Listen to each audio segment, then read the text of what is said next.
Poplar Grove traffic, experimental 1 Yankee X-ray is departing 30, going to be to the south. Poplar Grove. Experimental 1 Yankee X-ray radar, contact 15 miles east of the Rockford Airport, proceed on course to Wilmington. Chicago approach, experimental 191 Yankee X-ray, climbing to 5,500.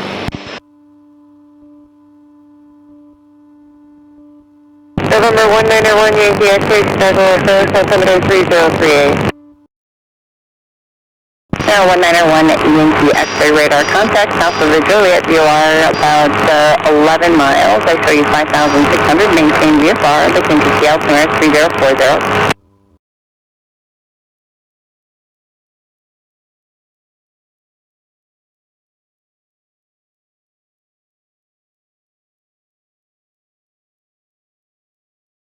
X-ray 191 Yankee X-ray balloon tower, proceed northbound, wind 350 at 10, gust 20, runway 35 clear for takeoff, tries to commence a 3-mile final, full stop.